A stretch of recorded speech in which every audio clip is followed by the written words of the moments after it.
இது மகிமை நேரம். கர்த்தரும் இரட்சகருமாகிய இயேசு கிறிஸ்துவின் இடைநேற்று நாமத்தினாலே மகிமை டிவி நேயர்களை நான் வாழ்த்துகிறேன்.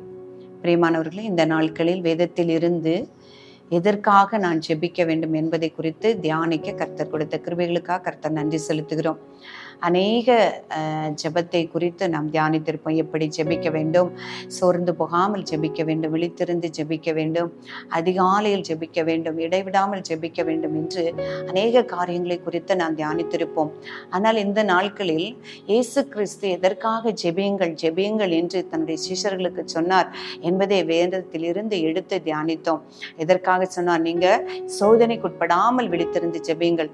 அவர் கற்றுக் கொடுத்த ஜெபத்திலும் சொல்கிறார், நீங்கள் சோதனைக்குட்படாதபடி எங்களை ரட்சித்து காத்துக்கொள்ளும் என்று நீங்க ஜெபம் பண்ணுங்க. அதே போல நீங்கள் உங்களை யாராவது துன்பப்படுத்தியிருந்தால், நிந்தித்திருந்தால் அவர்களுக்காக நீங்க ஜெபம் பண்ணுங்கள் என்று தன்னுடைய மலை பிரசங்கத்திலே அவர் சொன்னார். நீங்க உங்களை துன்பப்படுத்துகிறவர்களுக்காக ஜெபம் பண்ணுங்கள். அதே போல அறுப்புக்கு எஜமான் அறுப்பின் ஆட்கள், அதாவது ஊழியக்காரர்களை அனுப்பும்படி ஜெபம் பண்ணுங்கள். அறுப்பின் எஜமான் தன் அறுப்புக்கு வேலையாட்களை அனுப்பும்படி வேண்டிக் கொள்ளுங்கள் என்று இயேசு கிறிஸ்து சொன்னார். அதே போல இது தன்னுடைய சீஷர்களுக்கு அவர் சொன்னது. இன்றைக்கும் அதே தான் ஆண்டவர் நம்ம இடத்துல கேட்கிறார். நீங்கள் சோதனைக்கு உட்படாதபடி ஜெபியுங்கள். உங்களுடைய அறுப்புக்கு எஜமான் வேலையாட்களை அனுப்பும்படி ஜெபியுங்கள், ஊழியக்காரர்களை அனுப்பும்படி ஜெபியுங்கள் என்று தன்னுடைய அப்போஸ்தலர்கள் பார்க்கும் பொழுது அப்போஸ்தலர்களும் ஒவ்வொரு நிருபத்திலும் ஜெபிக்க கற்றுக் கொடுத்திருக்காங்க. எப்படி ஜெபிக்கன்னா, அவர்களுடைய ஊழியத்தின் பொழுது அந்த சுவிசேஷத்திற்கான அல்லது திருவசனத்திற்கான வாசல்கள் திறக்கப்படணும், நீங்க ஜெபிங்கன்னு பரிசுத்த பவுல் அந்த கொலோசேயருக்கு எழுதின நிருபத்துல சொன்னதை குறித்து நாம் தியானித்தோம். அதே மாதிரி கர்த்தருக்கு உகந்த ஜெபம் எது? நம்ம அநேக ஜெப குறிப்புகளுக்காக நம்ம ஜெபிக்கிறோம். சில பரிசுத்தவான்கள் நம்ம வேதத்துல ஜெபித்தது கர்த்தருக்கு உகந்த ஜெபமா இருந்தது என்பதை குறித்து சாலமோனுடைய ஜெபம், எல்லாவற்றையும் தாவீதுடைய ஜெபம், மோசேயினுடைய ஜெபம், எலிசாவினுடைய ஜெபம் எப்படிப்பட்டதாய் காணப்பட்டது என்பதை குறித்து தியானித்தோம். அதே போல நம்ம தேசத்திற்கு ஒரு தேசத்தில் ஒரு கொள்ளை நோயோ அல்லது மழை இல்லாதபடி பஞ்சமோ வெட்டுக்கிளிகளோ வரும் பொழுது கர்த்தர் சொல்லியிருக்காரு, நீங்க என்ன செய்யணும் அப்படின்னு சொல்லியிருக்காரு. நீங்க ஜெபம் பண்ணி எங்க ஆலயத்துல வந்து உங்களை தாழ்த்தும் பொழுது நாங்கள் தேசத்திற்கு சேமத்தை கொடுப்பேன். அப்ப எல்லா வழிகளும் கர்த்தர் நமக்கு கற்று தந்திருக்கிறார். எதற்காகலாம் நாம் ஜெபிக்கணும், கர்த்தரை அறிந்த பிள்ளைகள் திறப்பிலே நிற்கணும் என்று நமக்கு கற்று தந்திருக்கிறார். கடைசியாக அவர் சொல்லியிருக்கிறார், எல்லா மனுஷர்களுக்காகவும் நீங்க ஜெபிக்கணும். உங்களை நான் தெரிந்து கொண்டேன், என்னை அறியும் அறிவை நான் உங்களுக்கு தந்தேன், உங்களை நான் பிரித்து எடுத்திருக்கிறேன், நீங்க எல்லா மனுஷர்களுக்காக ஜெபிக்கணும். ஏன்னா எல்லா மனுஷரும் ரட்சிக்கப்படவும் சத்தியத்தை அறிகிற அறிவை அடையவும் அவர் சித்தமுடையவராய் இருக்கிறார். அதுதான் அவருடைய சித்தம். அதனால அவரை அறிந்து கொண்ட ஜனத்திற்காக மாத்திரம் அல்ல, பரிசுத்தவான்களுக்காக மாத்திரம் அல்ல, ஊழியக்காரர்களுக்காக மாத்திரம் அல்ல, எல்லா மனுஷருக்காகவும் ஜெபிக்கணும் அப்படின்னு சொல்லி தீமோத்தேயுக்கு எழுதும்போது பவுல் அப்போஸ்தலர் சொல்லியிருக்காரு. 1 தீமோத்தேயு 2ஆம் அதிகாரம் 1-2 வாசிக்கும் பொழுது, நான் பிரதானமாய் சொல்லுகிற புத்தி என்னவெனில், எல்லா மனுஷருக்காகவும் விண்ணப்பங்களையும் ஜெபங்களையும் வேண்டுதல்களையும் ஸ்தோத்திரங்களையும் பண்ண வேண்டும். நாம் எல்லா பக்தியோடும் நல்ல ஒழுக்கத்தோடும் கலகமில்லாமல் அமைதல் உள்ள ஜீவனம் பண்ணும்படிக்கு ராஜாக்களுக்காகவும் அதிகாரம் உள்ள யாவருக்காகவும் அப்படியே செய்ய வேண்டும்.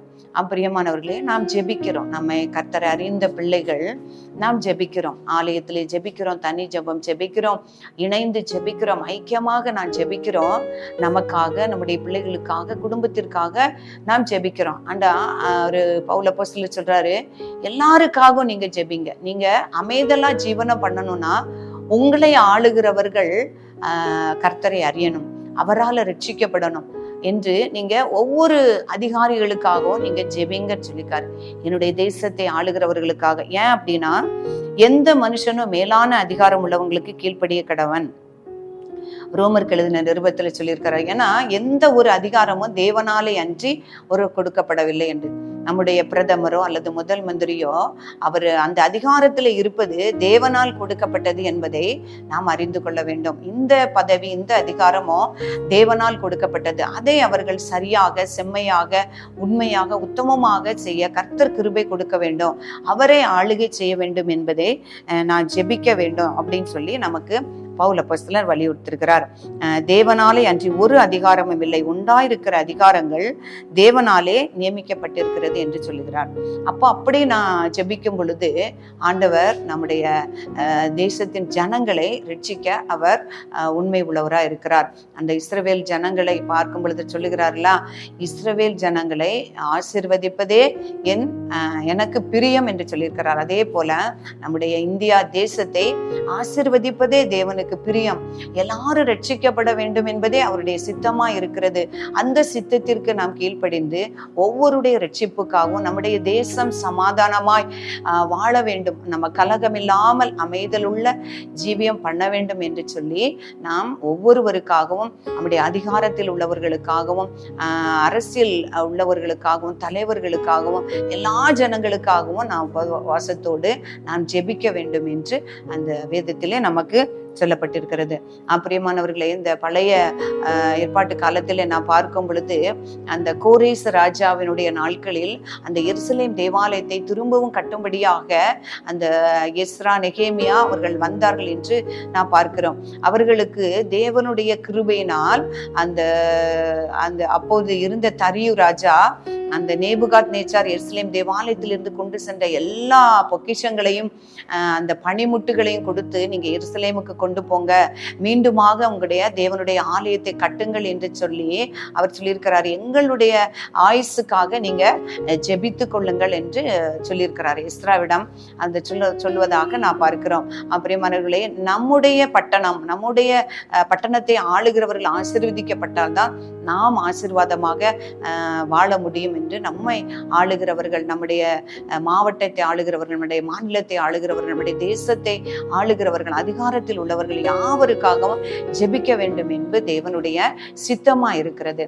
அப்படி நம்முடைய ஒவ்வொருடைய ஜெபத்திலும் அதற்காக ஜெபிக்க நம்மை அர்ப்பணிப்போம். கிருபை இரக்கம் நிறைந்த எங்கள் அன்புள்ள தகப்பனே, உம்மை துதிக்கிறேனப்பா, உம்மை ஸ்தோத்திரிக்கிறேனப்பா. ஆண்டவரே, உம்முடைய வேதத்தை தியானிக்கிற, உம்முடைய வேதத்தில் தியானமாயிருக்கிற மனுஷன் பாக்கியவான் என்று சொன்ன போல இந்த மகிமை நேரத்திலே உம்முடைய வேதத்தை தியானிக்க கர்த்தர் கொடுத்த கிருபைக்காக உமக்கு நன்றி. இந்த நேரத்திலே எங்களோடு கூட இணைந்து தியானிக்கும்படியா இதை பார்த்து கொண்டிருக்கிற ஒவ்வொருவருக்காகவும் ஜெபிக்கிறோம் சுவாமி. அவர்களுக்கு ஜெபிக்க கற்றுத்தாங்க. இந்த வார்த்தைகள், வசனங்கள் அவங்களுடைய இருதயத்தில் இருந்து அவருடைய ஜெப வேளையிலே ஆவியானவர் அவர்களுக்கு உதவி செய்யும்படியாய் நாங்கள் ஜெபிக்கிறேன். எங்களுக்காக, ஊழியக்காரர்களுக்காக சுவிசேஷ வாசல் திறக்கப்படும்படியாக, ஆண்டவரே தேசத்து ஜனங்களுக்காக, தேசம் அழிவில் இருந்து மீட்டுக் கொள்ளும்படியாக, அதிகாரங்களுக்காக, எல்லாருக்காகவும் எல்லாரும் ரட்சிக்கப்பட வேண்டும் என்று ஆண்டவரே உம்முடைய வேதத்திலே சொல்லப்பட்டிருக்கிறதே. ஆண்டவரே இயேசு கிறிஸ்து நீர் சொல்லி சென்றீரே, உம்முடைய அப்போஸ்தலர் மூலமாக சொல்லி வைத்திரேப்பா. அவைகளை நாங்கள் உணர்ந்தவர்களாக எங்களுடைய ஜெபத்தில் எல்லா காரியங்களுக்காக உணர்ந்து நாங்கள் ஜெபிக்கிற ஆண்டவரே, ஜெப வாஞ்சையும் ஜெப ஆவியையும் கேட்டுக்கொண்டிருக்கிற ஒவ்வொருவருக்கும் தரும்படியாய் நாங்கள் ஜெபிக்கிறேன். எங்களுடைய ஜெபம் உமக்கு உகந்ததாய், உமக்கு பிரியமானதாய், நறுமணமாய், தூபமாய் உம்முடைய பாதத்தில் சேரும்படியாக காணப்பட ஆவியானவர் தாமே ஒவ்வொருவருக்கும் உதவி செய்யும்படியாய் நாங்கள் ஜெபிக்கிறேன் அப்பா. எங்கள் ஜெப வேலையை ஆசீர்வதித்து கொடும் அப்பா. எங்களை தாழ்த்துகிறோம், அர்ப்பணிக்கிறோம். இயேசு கிறிஸ்துவின் நாமத்திலே ஜெபிக்கிறோம் ஜீவனுள்ள நல்ல பிதாவே.